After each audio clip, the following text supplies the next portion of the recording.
Well, hello there, my friend. Jonathan Doyle with you once again for the kind of daily message.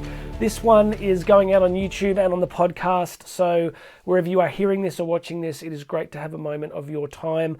I've been awake since 3:15 a.m. It was one of those times where I've changed over the years. I've sort of learned to get really good at not stressing through the night. You know how you often can wake up and you're stressed a lot? I don't do that anymore. One of the reasons I don't do it is because I've got such a tight routine. So I'm up early every day anyway. A lot of exercise through the day. I go hard all through the day, and by the evenings I'm gassed. So I fall straight to sleep, no problems. But it took me about 30 years to figure out that ruminating at 1 a.m., 2 a.m., 3 a.m. doesn't work. So I've learned to manage my thinking really effectively through the night. But I've also learned that if it's one of those nights when I'm just not settled and I'm going to start thinking, I just get up. So I got up at 3:15, had some time for prayer and meditation, did a bike race on the stationary trainer bike, and then made myself beautiful for you for this video. And I think at the moment it's still only, what is it now? It's only 6 a.m. here. And the day is just getting started. I've done a fair bit already. The Energizer Bunny. So, and look, just on that, I really want to be clear with you that it is difficult to get the outcomes you want in life without some kind of significant routines. For most people, I would suggest that's strong morning routines, just having processes in place that tick over every single day and keep you really growing and moving forward. If you don't have those in place, it can be really difficult to grow and get to where you want to be. Now, yesterday I posted on Instagram a quote just about the quiet heroism of continuing through difficult things. The heroism that we are exposed to in our culture is quite ethereal, quite otherworldly. We're shown usually, most of the time, these extreme figures who do extreme things, and their heroism is quite dramatic. Think of the franchise movies that we are subjected to these days. Think of the characters that do these incredible heroic things. I'm thinking of, is it Jared Butler that done so many movies, Olympus Has Fallen, like he kind of like playing the same character over and over again. It's like average guy against the world doing amazing heroic things. So that's what we're exposed to. But I wanted to share with you an idea that there is a quiet heroism that manifests in your life by simply getting up each day, especially when things are difficult, and doing what needs to be done.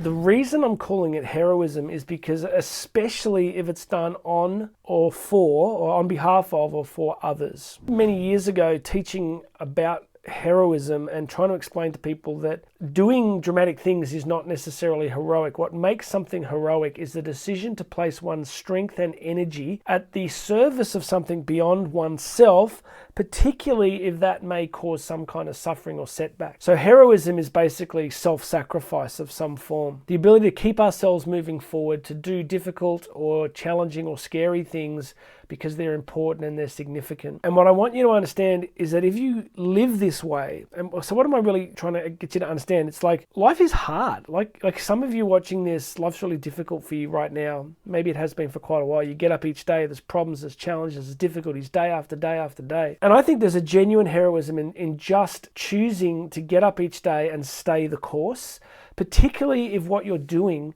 provides for a family, serves other people. I think it's quite noble. Our culture doesn't see it, but I think it's really important. Now, the other part of the quote from yesterday was that if you do this, if you live this way, over time, the payoff is you get this sort of quiet confidence coming from your perseverance, right? If you have persevered over significant periods of time, there's a sort of self-respect that emerges. If everything's been handed to you, if you've had really what we call in Australia a rails run, it's a horse racing analogy that the best place to be for a jockey is on the rails, on the track rails. It's called a rails run, and it's easy. So if life's been easy, it's hard for you to grasp some of these concepts. But if you do difficult, challenging, sacrificial things over significant periods of time, something changes in you. You become someone in the process. This is the principle I've taught for many years from classical Greek philosophy of eudaimonia. It's this idea that there is this potential within us, and we actualize or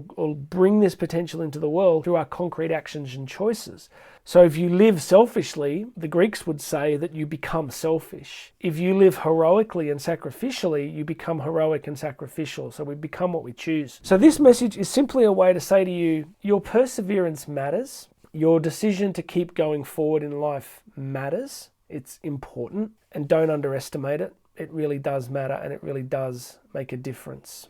It makes a difference to other people. It makes a difference to who you become over time. So press on, my friend. That is the essential thing I want to do, is just give you this word of encouragement that maybe it's all ahead of you today is making school lunches, emptying dishwashers, and getting into the office on time. Maybe it's doing extra study because you're a student and you're exhausted. Maybe it's you're trying to lose weight and get fit and it's really hard. But this decision to just get up day after day after day is a really important one. All right, that is all I want to say to you today. I'm going to be in the US. I've got a speaking tour in the US from September 5 to October 5. I've still got a few down days. I don't like down days. I don't like sitting around hotels. So if you are in the United States and you would like me to come and speak at your school, church group, business, organization, we can shape content specifically for what you need. So reach out to me here through the links below. Get in touch and we'll see if we can fit that in for you one way or another. Go and check out all the other links. My new website's there. You can book me to speak. There's a whole bunch of good stuff. And Instagram, J Doyle Speaks. Come and check me out on Instagram. I'm posting there as often as possible. All right, God bless you. Press on. Keep going. There is a quiet heroism in your life that is manifesting just by your decision to show up and do the best you can each single day. God bless you, my friend. My name is Jonathan Doyle. You and I are going to speak again very soon.